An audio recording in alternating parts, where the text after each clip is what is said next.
The Darkling takes us to Season 3, where Janeway gives a captain's log about meeting with some locals, in the hopes that they'll provide information about the area of space that Voyager is about to enter. Later, in the night, we awoke with a shudder. The ground was shaking, a moonquake. What could have been worse? Having to listen to your story. I need directions to avoid dangers, but I'm starting to think nothing I face is worth your halitosis. For it was no moon we had landed on. What was it? A creature. A living being so massive, it generated its own gravitational field. Yeah, like your mom. Now give me a clear answer, or I swear by the dark side of my asshole, I'll make you eat this table. Kes interrupts to introduce a pilot named Zahir, who's been working with her on handling supplies, and calls bullshit on this guy's story. What a surprise. The guy pulls a gun on Zahir, but he's like, I've been all over, so you're not allowed to pull that on me. And so the dude just leaves. Okay. Zahir says that rather than monsters, it wasn't an egg if you thought that, because saying the moon is an egg is a fucking stupid idea. That area actually contains asteroids with beryllium. That might be worth a short detour. Engineering is usually short on beryllium. For their beryllium spheres. Meanwhile, the Doctor is having a conversation with Lord Byron and Gandhi. Look, I'm not saying I've given up on nonviolence as a means of social change. I'm only saying that's no reason not to kick Neelix's ass every once in a while. One can pursue one's creative urges, spiritual urges, and physical urges. All have a place in a well-lived life. He is woefully misguided. Passion is meant for procreation. Anything further is contrary to divine intention. Why, that's madness. I shall smack you about with my syphilis for that. The Doctor is here to learn what personality traits are the best, so that he can start incorporating them into himself. What are you hoping to gain? An improved bedside manner, a fresh perspective on diagnoses, more patience with my patients. Oh, sounds very constructive. How's it going? I could have used your assistance on this project had you not been otherwise occupied on the planet these last few days. I guess not very well, then. She mentions Zahir and how amazing what they do is. Just two people in a tiny ship going wherever their desire takes them. Kind of like the TARDIS. Except the Doctor would never suggest that the moon is an egg because that's a fucking stupid idea. The Doctor, our Doctor, tells Kes that she sounds like she's on the rebound from her breakup with Neelix. Remember, the one that warlord inside of her did, technically? But let's not forget he also did some bad things in that episode, too. After the titles, the Doctor is checking over Torres after she ignored medical advice and got a little tummy ache eating local plants. Uh-huh. Does that feel good? Oh yeah, the old saying goes, the way to a woman's heart is through her belly button. He explains what he's doing. The personality thing, I mean. So she explains that this is an even worse idea than what she did. Simply combining multiple behavioral programs can yield unknown results. Somewhat related example. I did some desktop publishing long ago. It was a boring job. When you weren't fixing documents, you were expected to sit and read the descriptions for the vehicles that the British military had sent us. So to accomplish something, I wrote a few macros to automate some of the tasks, streamline things. Well, one other guy on the team took it as a challenge, so he started coming up with more and more elaborate ones to try to compete. Well, one day, he didn't think about what would happen if he strung them all together, and his super macro wound up deleting a bunch of the files we'd been processing right before a big review. As one of my coworkers said, the look on that guy's face as security escorted him out of the building made him very happy that there's a waiting period for buying a handgun. As for me, my work got me transferred to another department, where I would write and run these codes, and in my new downtime, I was free to read comic books, both of which I feel help my future career in different ways. Point being, be careful if you try to fly too close to the sun with your overambitious programming plans. Yep, rethink your decisions, Icarus. Meanwhile, Zahir is leading Kes through a trail, or possibly a Christmas tree display at Fleet Farm. It's a good place for some soul-bonding stuff, and soon, some sweet smoochin'. I like to watch. Kess returns with very much of an I just got laid in the park look to her, and Tuvok makes clear his displeasure at her out getting laid when she has a report that's due in the morning. Well, not to worry, the doctor's already doing it. Although I'm not designed to act as ship's counselor, I won't let that stop me one day ruining two people's lives. He says her behavior is becoming erratic. She says that her personal life is none of his business. Drama, tension, and then she's off to write a report. That kind of sums up Star Trek, doesn't it? Janeway notices Kess has come stumbling in looking like she slept in her clothes on a park bench. The fine art of putting off an important task to the very last minute and rushing through it. In my academy days, I was the acknowledged master. And now I intend to be the acknowledged master of everyone in the end. She asks about the chance to leave for a while, fly with Zahir, and then rendezvous with Voyager later on. Maybe. She's not sure if this is where she wants to spend the rest of her life. For her, the trip to Earth is the equivalent of half a millennium, an absurdly long time beyond which she could ever hope to live to see. And that's a lot to pile on board. Zahir might be the better option. Oh, what's he doing anyway? If you navigate here, away from this plasma belt, you'll avoid the Tarkon sentries altogether. I'd find your position more credible if you hadn't drawn it on this beaker. I'll have you know I have a letter of reference. I see, written on the back of a cocktail napkin. Zahir feels pretty strong feelings towards Kess, so he assures Tuvok that despite his race's tendency to be thrill-seekers, they're always cautious if they're responsible for somebody else, so Kess is in good hands. And he has the certificate on this chili dog wrapper to prove it. After she makes goo-goo eyes at him, we see the poor schmuck out in the woods, and he's nervous because he hears someone following him. A lifetime of dodging dangers in outer space, only to die getting shoved off a cliff.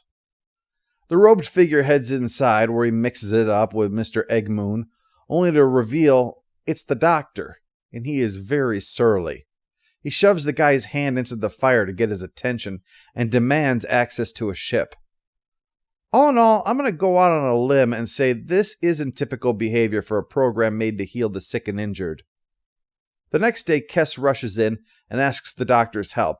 Seems Zahir survived his plunge and is in desperate need of medical help, which he is only too ready to provide. Injure them? Then heal them. Good way to keep the business booming. Before the doctor can leave, Torres stops him, saying there's something clearly wrong with this program and they're going to need to get to the bottom of it. What she points out is that a lot of the personalities that he has chosen for their admirable qualities also have dark qualities that go along with them. She even lists some for Lord Byron and the fictional Vulcan. Even Gandhi, who seems like the picture of the historical nice guy, he had his faults too. He worked to continue the oppression of South African blacks, and he imposed his values on his family, even when they didn't want to, even refusing to allow his wife to get the penicillin that she needed to save her life. A contemporary article with the film Gandhi's release pointed out some of these serious missteps and finished by saying, if you want fairy tale heroes, try Star Wars or something. Mahatma Gandhi turns out to have been made of flesh and blood after all. Historical figures are still just people, and practically everyone has some negative aspect to their character. Now, these shouldn't overshadow all they accomplish, just that they should be remembered as being humans and not as angels. They all had their dark sides and sins. Mix a bunch of them together, and the episode says, you don't get the sum of their virtues, you get the sum of their vices. And they're screaming, Vegas, baby! Well, for Torres to fix it, it's going to require turning him off and on. Of course. But instead of shutting off, the dark trait personality emerges and attacks her. When Tuvok and Janeway come by, puzzling over the lack of physical evidence in the attack, the doctor says she's just having a delayed effect of the alien vegetables that she ate. But as soon as they leave, his Mr. Hyde persona takes over, as seen by the way he fumbles at the instruments like Captain Hook trying to take off a bra. You might be wondering why the doctor was covering for Mr. Hyde. Oh, excuse me, Dr. Hyde. I suppose the diploma counts for something. But anyway, the answer is that Dr. Hyde simulated the effects of that condition to fool his Dr. Jekyll persona until there'd be time for fun with Torres. He's paralyzed her from the waist down so that she can't escape, because he wants to know how to remove his original persona permanently. Torres refuses, even under threat of torture, and with a ticking clock before the unstable subroutines fail and destroy Dr. Hyde, he leaves and heads to the holodeck to talk to all those historic figures to see if they can help him figure out what's going wrong. Because if there's one person who can help solve this technical dilemma, it's a sex-addicted poet. While that's going on, Tuvok is questioning the burned guy as a possible suspect. Even Zahir is convinced that guy did it. But Kes finds Dr. Hyde screwing with all the holograms while muttering to himself in frustration. So he takes her prisoner so they can go wander through space together. Apparently that whole collapsing subroutines problem is now forgotten. That's not what I meant. I know what you meant. Let's all go to the lobby. Let's all go to the lobby. Let's all go to the lobby to get ourselves a treat. It's you who don't seem to understand. I am beyond considerations of wrong and right. Behavioral categories are for the weak. For those of you without the will to define your existence. To do what they must. Hey, someone got into my note cards again. So they beam away, though it doesn't go unnoticed.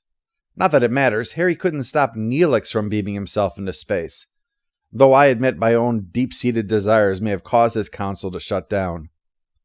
But they do know that it was the Doctor and Kes that beamed away, and Tuvok's evidence points to the Doctor as being the assailant, so they're hunting him at the moment. And all the while he's trying to fix his subroutine problem by poking at his mobile emitter. Yeah, that's like trying to write Java on your Apple Watch. Dr. Hyde gives a speech about deserving to live because the darkness triumphs and, all that shit. Kes counters with a speech that if that were true, there wouldn't be societies, so his technology would never have been created, therefore he wouldn't be here. This argument gets torpedoed when Mr. Moonegg says that the scout ship is ready, but Janeway knows what's going on and isn't going to let them leave. But he demands payment anyway. This has already felt like a bad stage play, but this in particular highlights it. It's not my fault they want her back so badly. I'll cure you. If somebody's going to die today, it won't be me. Exit stage left. All we need is Picardo to walk center stage and give a soliloquy to the audience about how he will indeed kill that guy and get away on the ship. That's the problem with Darkling in a nutshell. It's a stage play presented as television, and the techniques just don't translate. He leads them on a chase through the trail.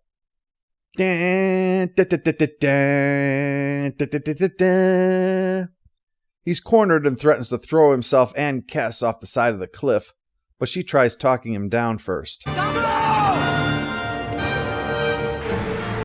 suppose in a literal sense that worked. Luckily, Voyager has defeated the Doctor's scattering field and beams them both up, where the Doctor is very confused over what's going on. Dr. Hyde has been purged because we're at the end, so of course he is. Everything is wrapped up with forgiveness all around. Kes is staying, and that's the end of it. Status quo ahoy! The post-episode follow-up. Neelix has only a cameo, where he is caught between Lord Byron and Gandhi's disagreement over sexuality. The mere juxtaposition of him to the idea of making love is our stupid Neelix moment, and the reason I keep a trash can to vomit in nearby at all times. Final score for the Darkling is 3 out of 10. Over the top and theatrical in a bad way. I am honestly surprised that Minosky could write a script this ham-fisted. Now I know there were changes that were demanded. The Doctor's evil persona was far more psychopathic, dark, and sexually sadistic than what we wound up with. I don't know if he felt that that was needed to counterbalance the loss when Michael Piller said, "Look, change this or I'm taking my name off of it." Piller felt there was no way to return from what the original script had. The audience wouldn't be able to unsee the Doctor as a perverse monster. Now he's just chewing the scenery, made easier by the dental appliance that Picardo pulled out of storage from when he did The Howling, thinking that that might help. It's not often that in an episode where the Doctor is prominent and Neelix is nothing more than a cameo that I think an episode is pretty crap. But yeah, it's pretty crap.